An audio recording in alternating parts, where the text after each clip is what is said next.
ஞாயிற்றுக்கிழமை பொழுது இப்படி அதிரி புதிரியா தடாலடியாய் விடியும் என்ற அன்பழகனும் அன்னபூர்ணியை கொஞ்சமும் எதிர்பார்க்கவில்லை. அதுவும் வீட்டில் வேற்றாள்கள் விருந்தாளிகளாய் வந்து தங்கியிருக்கையில் சிறிதும் நாகரிகம் இல்லாமல் இப்படி நடக்கும் என்று இவர்கள் நினைத்து பார்க்கவும் இல்லை. இதோ இதோ இப்போதுதான் நடந்தது.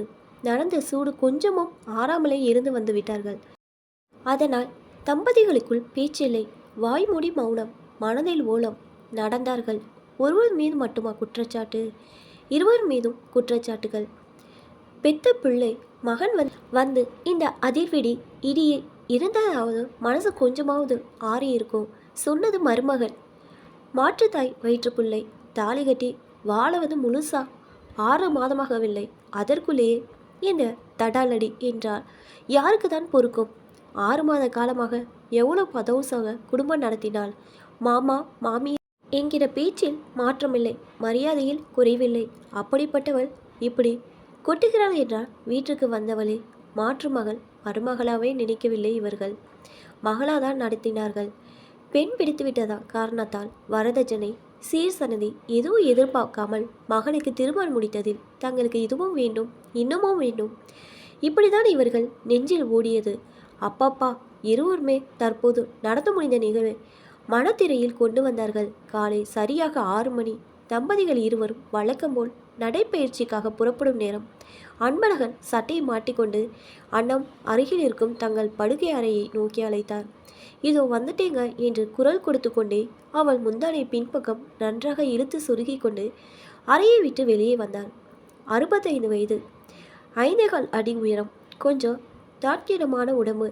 தற்போது கொஞ்சமாய் முகத்தில் கொஞ்சம் பவுடர் பூசி நெற்றியின் நடுவில் வட்டமாக பொட்டு வைத்து அன்னபூர்ணி எப்போதுமே மகாலட்சுமி தான். போலாமா என்று அன்பழகன் கேட்டு கணவன் மனைவி இருவரும் ஒரு அடி எடுத்து வைத்தது தான் தாமதம். அடுப்படியில் வேலையாய் இருந்த மாலினி வேகமாக வெளிவந்தாள். அத்தை மாமா ஒரு நிமிஷம் நிறுத்தினாள். என்னம்மா? அன்பழகன் கேட்டு நின்றார்கள். உங்கள் 2 பேர்கிட்ட கொஞ்சம் பேசணும்.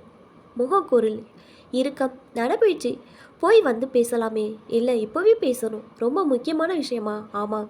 குரல் கராராக வந்தது. காலை நேரத்தை இவளுக்கு என்ன பிரச்சனை? இரவு கணவன் மனைவிக்குள் ஏதாவது பிணக்கம், தகராறு, முறையிடப் போகிறாளா? வெளியில் போகிறவர்களை நிறுத்தி இழுத்து வைத்து பேசுவதென்றால் ஏதோ இல்லைங்க முக்கியம். அன்பழகன் அன்னபூர்ணிக்குள் ஓட சொல்லுமா. அமர்ந்தார்கள். மாலினி இவர்கள் எதிரில் அமர்ந்தாள். ஏறிட்டார்கள். அத்தை, என் வேலை என்ன? மருமகள் மாமியாரை பார்த்த மெல்ல கேட்டாள். இது என்ன திடுதிடுப்பு கேள்வி? எதை சொல்ல, என்ன சொல்ல? அன்னபூர்ணிக்கு ஒன்று புரியவில்லை. திருன்னு முழித்தாள். மாமா நீங்கள் சொல்லுங்க.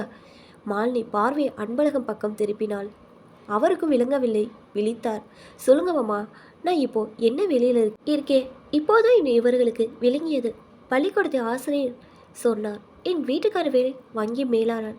நாங்கள் காலையில் வேலைக்கு எத்தனை மணிக்கு கிளம்புறோம், எத்தனை மணிக்கு திரும்புகிறோம்? காலையில் 2 பேர் ஏறக்குறைய 9 மணிக்கு புறப்படுறீங்க. மாலையில் நீ திரும்புகிற நேரம் 4:50. அவன் இரவு 7 அல்லது 8. காலையில் வீட்டில் என் வேலை என்ன? காலையில் 5:30 மணிக்கு எழுந்து வாசல் தெளித்து கோலம் போட்டு முடித்ததும் நமக்கு காஃபி. அடுத்தது உங்களுக்கு நமக்கு சமையல். கிளம்பணும். வேலை சரியாக இருக்கும். அப்போ அத்தைக்கு என்ன வேலை?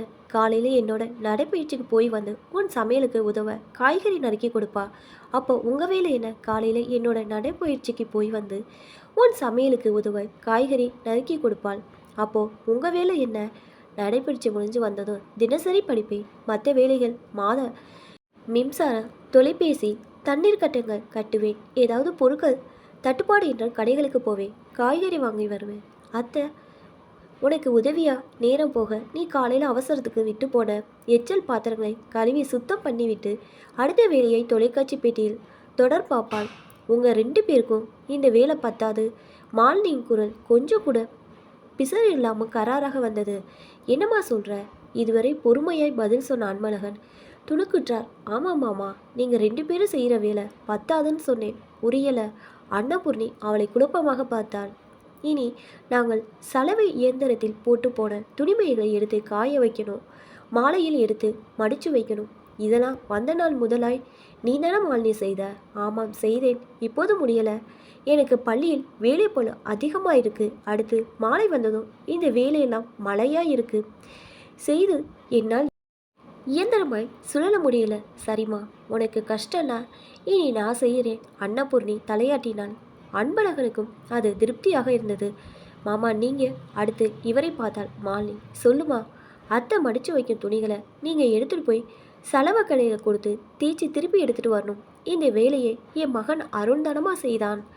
அலுவலகம் போகும்போது எடுத்து போய் கொடுத்து திரும்பும்போது எடுத்து வருவான். ஆமாம், செய்தா. இப்போ முடியாது. ஏன்? காலையில் எடுத்து போகும்போது சலவை கடை சமயத்தில் திறக்காமல் இருக்கு. திறக்காத நேரத்தில் அலுவலகத்துக்கு சுமந்து போய் திரும்ப வரும்போது கொடுத்து அடுத்த நாள் வாங்கி வர வேண்டியிருக்கு. சமயத்தில் அவன் ஒரு நாள் தாமதிக்கிறான். சிக்கலாக இருக்கு. சரிம்மா, இனி கொடுத்து கையோடு வாங்கி வர்றது ஏன் பொறுப்பு. மாமா, இனிமேல் இதெல்லாம் நீங்கள் தான் செய்யணும். சரி அத்தை, வேலைக்கு போய் வந்து இட்லி தோசைக்கும் நான் தான் மாவு அரைக்கிறேன். இனி அந்த வேலையும் நீங்கள் பார்க்கிறேன். அன்னபூர்ணி சொன்ன அடுத்த வினாடி மனைவியின் கூடுதல் பாரம் பொறுக்க மாட்டாத அன்பழகனுக்கு ஏதோ தோன்ற, சரிம்மா, எதுக்கு திடீர்னு இந்த தடாலடி கேட்டார். தடாலடியா? மாமா, புருஷன் பொண்டாட்டி 2 பேரும் வங்கி பள்ளிக்கூடம் வேலைக்கு போய் உழைச்சி கழிச்சு ஓடாய் தேஞ்சு வரோம். இதெல்லாம் உணர்ந்து நீங்களா செய்வீங்கன்னு எதிர்பார்த்தோம், செய்யலை. எத்தனை நாளைக்கு தான் நாங்கள் சுமைகளை தூக்கி வச்சுக்கிட்டே தெரிகிறது. அதான் இறக்கி வைக்கிறோம். நீங்கள் வீட்டில் 1-2 வேலை செய்துக்கிட்டு சொகுசாய் உட்காந்துக்கிற நாங்களும் இந்த வேலையெல்லாம் பார்த்துட்டு தானே வந்திருக்கோம். நானும் அலுவலகத்துக்கு போய் இவனும் பள்ளிக்கூடத்துக்கு போய் ஓய்வு. இன்றைய சம்பாத்தியம் எங்களுக்கு ஓய்வூதியம். நீங்கள் தானே சம்பாதிக்கிறீங்க. எங்களை போல் ஓடி உழைச்சி இல்லையே. எதற்கு? என்ன பேச்சுன்னு புரியாமலே தொடர்ந்தான். அதுக்கு நாங்கள் சொல்கிற வேலையை செய்யணும். எங்களால் முடிஞ்ச அளவுக்கு செய்துக்கிட்டு தான் இருக்கிறோம். பத்தாது, இன்னும் எங்கிட்ட இருந்து பிடுங்கி செய்யணும்.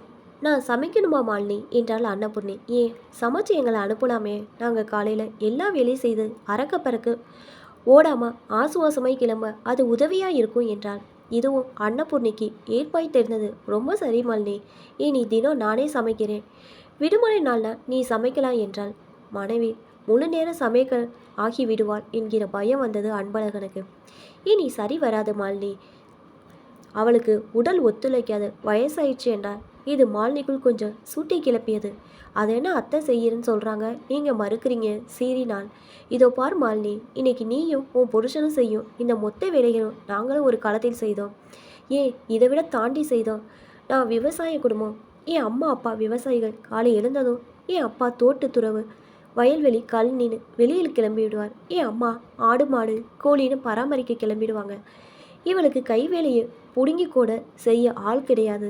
2 பிள்ளைங்க, நானும் இவனும். உங்களை போல வேலைக்காரங்க யாரும் உதவி ஒத்தாசை இல்லாமல் எங்கள் 4 பேருக்கு சமைச்சு எடுத்துக்கிட்டு என் அம்மாவுக்கும் சமைச்சு வச்சுட்டு எல்லாரும் ஒரு ஸ்கூட்டரில் கிளம்பணும். மாலை வந்து பார்த்தா போட்ட வீடு போட்டபடி கிடக்கும். காஃபி போடுறதுலேருந்து எல்லா வேலையும் முடிஞ்சு உன் அத்தை படிக்க வரும்போது தினம் மணி 11 தாண்டும். அன்னைக்கு அப்படி உழைச்சவளை இன்னைக்கு இன்னும் உழைக்க சொல்கிறது எந்த விதத்தில் நியாயம்? அன்னைக்கு இவன் உழைச்ச உழைப்பில் பாதி நீ செய்யலை, புரிஞ்சுக்கோ. அன்பழகன் படபடவென்று புரிந்தார். மாலினி அசரவில்லை. இதோ பார் மாலினி, உனக்கு தனி குடித்தன போக விருப்பம் என்றால் தாராளமாக நீ மகராசியை சந்தோஷமாக போகலாம். இப்படி எங்ககிட்ட சண்டை போட்டு போகணுன்ற அவசியம் இல்லை. போட்டு உடைத்தார். இதுதான் ஆபத்தாயிற்று. மாலினிக்குள் அதிக கோபத்தை ஏதுவாயிற்று. இப்போ நான் உங்ககிட்ட தனி கொடுத்த போகிறேன்னு சொன்னேனா? இப்போ என்ன கேட்டேன்றதுக்காக நீங்கள் இப்படி சொல்கிறீங்க? எனக்கோ என் புருஷனுக்கோ இந்த நிமிஷம் வரை அந்த ஆசை கிடையாது. நாங்கள் தனி கொடுத்தனும் போக மாட்டோம். உறக்க கத்தினான். அப்போது நாங்கள் கிளம்புறோம். அன்பழகன் எதிரிக்கு எதிரியாக இணையானார். ஏன் நீங்கள் கிளம்பி புருஷன் பொண்ணுங்க எங்கள் 2 பேருக்குள்ளே பிளவை ஏற்படுத்தவா? அதெல்லாம் கூடாது. நீங்கள் இங்கே தான் இருக்கணும். சொல்கிற வேலையை செய்யுங்க. முடியலைன்னு சொல்லுங்கள். அதுக்கு நாங்கள் மாற்று ஏற்பாடு செய்து எங்கள் சுமையை குறைச்சிக்கிறோம். இதுதான் முடிவு. யோசிச்சு சொல்லுங்கள். விரைப்பாய் சொல்லி எதிரி அடுத்த வார்த்தை பேச வாய்ப்பளிக்காமல் விற்கின்ற எழுந்து அடுப்படிக்கு சென்றாள் மாலினி. அன்னைக்கு உழைச்சா இன்னைக்கு காலை நீட்டி சாப்பிடணும்னு சட்டமா? அதெல்லாம் முடியாது. எங்கள் சூழ்நிலை இன்னைக்கு நீங்கள் எங்களுக்கு ரொம்ப உதவி ஒத்தாசையாக உழைச்சாகணும் சொன்னால். என்ன மாலினி, பேச்சு ஒரு மாதிரியாக இருக்குது. எங்களுக்கு நீ உத்தரவு போடுற என்றால் அன்னபூர்ணி. ஏன், நான் இந்த வீட்டில் உத்தரவு போடக்கூடாதா? அந்த தகுதி எனக்கு இல்லையா? அமைதியாக இருக்கிறோம் என்றதுக்காக இப்படி அதிகப்படியாக பேசக்கூடாது. அன்பழகனுக்கு சூடு ஏறியது. இது என்ன அதிகப்படியான பேச்சா? சத்தியமாக அப்படிதான். இல்லை, மாலினி இப்படி ஏட்டிக்கு போட்டு பேசியது கிடையாது, பதில் சொன்னதும் இல்லை. இப்போது இப்படி நடக்கிறாய் என்றால் அன்பழகனுக்கு ஓரளவிற்கு விஷயம் விளங்கியது. கணவன் மனைவி திகைத்தார்கள். இருவரும் ஒருவருக்கொரே பார்த்து மலைத்தார்கள். பின் மெல்ல இருந்து வெளியில் நடந்தார்கள். வெகு நேர யோசனை, மௌனத்திற்கு பின், என்னங்க மாலினி என்னைக்கே இல்லாத திருநாளா இன்னைக்கு, எதுக்கு இப்படி ஒரு ஆடிட்டம் என்று அன்னபூர்ணி கேட்டு கணவன் மௌனத்தை கலைத்தாள். அதான் நான் சொன்னேனே, அவளுக்கு தனி கொடுத்துட போக ஆசை சொன்னார். அதான் இல்லைன்னு சொல்லிட்டாளே, அப்படி சொல்லி நம்மளை ஏமாத்துறா, நல்லவள் போல் நடிக்கிறா. அப்படியா சொல்கிறீங்க? அப்படிதான் என்றார் அழுத்தம் திருத்தமாக. இவ்வளோ நடக்குது, பொன்னாட்டி பேசுகிறா, மாலையில் இருக்க நம்ம பையன் வந்து எட்டி பார்க்கல, ஏன்னு ஒரு வார்த்தை கேட்கல பார்த்தீங்களா? மனையில் இருந்த ஆதங்கத்தை கொட்டினாள். அவனுக்கும் ஆசை. அண்ணோ மனைவியை ஏவி விட்டுட்டு அமைதியாக இருக்கிறான். நமக்கு தெரிஞ்சு நம்ம என்னங்க இவங்களுக்கு குறை வச்சோம்? அன்னபூரணி குரல் கமறியது. அதான் சொன்னாலே, நமக்குள் பிளவு வேண்டாங்க, அவள் சொல்கிறபடி செய்வோம். பெத்த மனம் கரைந்தது. கூடாது அண்ணா, எதையும் கேட்குற முறை இருக்குது. அன்பு, அரவணைப்பு, அமைதி, அனுசரணையாக கேட்கணும். அப்போ தான் எதிரிக்கு முடியலானாலும் ஏதோ முடிஞ்ச அளவு செய்ய தோணும். இவள் அதிகாரமாய் சொல்கிறாள். இவள் சொல்படி செய்தால் நம்மை வேலைக்காரர்களாக்கி இன்னும் அதிகாரம் பண்ணுவாள். நம்ம எதிர்காலம் சாகிற வரை இவர்களுக்கு புழுக்கை வேலை செய்தே சாகணும். கணவன் சொன்னது அன்னபூர்ணிக்கு சரியாகப்பட்டது. இதுக்கு என்னதாங்க தீர்வு? யோசனையா அவரை பார்த்தாள். அதான் எனக்கும் தெரியல. யோசனை தலை கவிழ்ந்தார். என்னவோ போங்க, உங்கள் அண்ணி பையனோட சண்டை போட்டுட்டு கோச்சிட்டு வந்து தங்கியிருக்கிற இந்த நேரத்தில் இவ இப்படி சண்டை போட்டது, வீட்டுக்கு வீடு வாசப்படின்னு அவர்களுக்கு வருத்தம் என்று வருத்தப்பட்டாள். அதுதான் அண்ணா எனக்கும் வருத்தம். குறை இருந்தா அவங்க இல்லாத சமயம் இல்லை, அவங்க வீட்டை விட்டு போன பிறகு மாலினி நம்மக்கிட்ட பேசி இல்லை சண்டை போட்டு அதை திருத்திக்கலாம். இவ இப்போ திடுதிடுப்புன்னு அவங்க இருக்கும்போது சண்டை போட்டு நம்ம மான மரியாதையை கெடுத்துட்டா. இனி அவங்க முகத்தை நான் எப்படி முழிப்பேன்? தம்பி தாங்குவான்னு நம்பி வந்தவங்க இப்போ இங்கே எப்படி தங்குறதுன்னு நினச்சி கிளம்புவாங்க. நான் அவங்கள எப்படி தடுப்பேன்? அன்பழகன் விசனப்பட்டதும் இல்லாமல் குரல் உடைந்தார். ஆமாங்க, படிச்சும் மாலினிக்கு புத்தி இல்லை, முட்டாள் என்றார். அன்னபூர்ணி என்னமோங்க, எங்கே நேர்மை, நீதி, நியாயம், அநியாயம் இருக்குன்னு தெரியலை என்று சொன்ன அன்னபூர்ணிக்கும் மனசு கஷ்டமாக இருந்தது. அடுத்தது இருவரும் பேசாமல் நடந்தார்கள். அன்பழகன் சட்டப்பையில் இருந்த கைபேசி ஒலித்தது. எடுத்து காதில் வைத்து ஹலோ என்றான். அன்பு, நான் அண்ணன் பேசுகிறேன்டா. சொல்லுங்கண்ணா, நானும் அண்ணியும் எங்கள் வீட்டுக்கு கிளம்ப போகிறோம். என்ன சொல்கிற? ஆமாடா, நிஜம். ஏன், என்ன விஷயம் இந்த திடீர் முடிவு? நான் இங்கே இருக்கும்போதே மருமக உங்கள் 2 பேரையும் தாக்குன்னு தாக்கி ஓட்டுறா. இந்த தாக்குதல் நாளைக்கு எங்களுக்கும் வரக்கூடாது என்கிற முன்னெச்சரிக்கை தான் இந்த நடவடிக்கை. அன்பு, இந்த தாக்குதல் என் மகன் மருமகளிடம் வந்ததாவது எங்கள் மனசு தாங்கும். ஆரோ, உன் மகன் மருமகளிடம் வந்தால் தாங்கவும் தாங்காது, ஆறவும் ஆறாது. அதான் கிளம்புறோம், புரியுதா? அது சரி, அதுக்காக நாங்கள் வராமல் இப்படி அறக்க பறக்க கிளம்பணுமா? விஷயத்தை அவளிடம் சொன்னார். பாவம், கஷ்டம்னு வந்து ஒதுங்கியவர்கள் கூட இப்படி நிம்மதியாக இருக்க விடாமல் பண்ணிட்டாளே பாவி மாலினி. மனசு கொதித்தது. விடக்கூடாது. இதுக்காவது அவள் அகம்பவம் அதிகாரத்தை முளையிலே கிள்ளணும், உடைக்கணும் சொல்லி வேகமாக எட்டி நடையை போட்டார் அன்பழகன். இவர்கள் வீட்டு வாசலில் ஏறும்போது உள்ளே அருணும் மாலினியும் ஒன்றாக சோஃபாவில் அமர்ந்திருந்தார்கள். நுழைந்ததும் அடுத்த வினாடி அவர்கள் அவசரமாய் ஓடி வந்து அப்பா, அம்மா, மாமத்தை என்று வழியை மறித்து திரும்ப நெடிஜான் கடையாக இவர்கள் காலில் விழுந்து எங்களை மன்னிச்சிருங்கன்னு சொன்னார்கள். தம்பதிகள் இதை எதிர்பார்க்கவே இல்லை. அடுத்த ஒரு நடி எடுத்து வைக்க முடியாமல் திகைப்பு. அப்படியே நின்றார்கள். கோபம் தீரவில்லை. எப்படி தீரும்? இறுக்கமாய் இருந்தார்கள். மன்னிச்சேன்னு சொன்னாதான் எந்திரிப்போம். இருவர் குரலும் ஒன்றாக ஒலித்தது. தப்பெல்லாம் செய்து ஒண்ட வந்தவங்களை விரட்டியதும் அல்லாமல் இப்படி அடாடியாய் மன்னிப்பு கேட்டால் எப்படி? அன்பழகன் இலகவில்லை. அப்பா சொல்லுங்க அருண், சொல்லுங்க, இப்பிள்ளைங்க ரொம்ப நேரமாய் காலில் விழுந்திருக்காங்க. பெற்றோர் மனம் இலகியது. கணவனை பாவமாக பார்த்தாள். முடியாத அண்ணன், எதுவாக இருந்தாலும் நாம் பேசி தடுத்துக்கிறாங்க கெஞ்சினா. சரி, எதுக்கு மன்னிப்பு மனைவியை பார்த்தாள். நாங்கள் நடத்தின அடாவடி நாடகத்துக்கு அருணை பதில் சொன்னான். புரியலை அப்பா, என்னதான் வீட்டில் சண்டை சச்சரவு கஷ்டம் நஷ்டம்னாலும் வீட்டை விட்டு யாரும் வெளியேறக்கூடாது. கோபத்தாப்பா இருந்தாலும் 1 நாள் 2 நாள் இடம் மாறி இருந்து விட்டு மனசு மாறி உடனே வீட்டுக்கு போயிடணும். அப்போ தான் மகன் மருமகள் பேரன் பேத்திகள் உறவெல்லாம் ஆரோக்கியமாக இருக்கும். இது புரியாமல் நமக்கு தான் ஆள் இருக்குது, தங்க முதியோர் இல்லை இருக்குன்னு கிளம்பினா எல்லாம் குழஞ்சு குட்டிச்சாயிரும். பாச நேசமெல்லாம் எல்லாம் தனித்தனி தீவாய் மாறி போவாங்க. ஏற்கனவே உலகம் அப்படி தான் ஆகிக்கிட்டு இருக்கு. இது மேலும் அப்படி ஆகக்கூடாது. இது மேலும் அப்படி ஆகக்கூடாது. குறிப்பாக நம்ம உறவு குடும்பம் எல்லாம் அப்படி ஆகக்கூடாதுன்னு தான் நாங்கள் 2 பேரும் திட்டம் போட்டு உங்கள் 2 பேர்கிட்ட சண்டை போட்டோம். மாலினி அதை திறமையாக செய்தார். அருண் எழாமலே சொன்னான். ஆமாம் மாமா. மாலினியும் அப்படியே தொடர்ந்தாள். நாங்கள் எதிர்பார்த்தபடி பெரிய மாமா மாமி கிளம்பிட்டாங்க.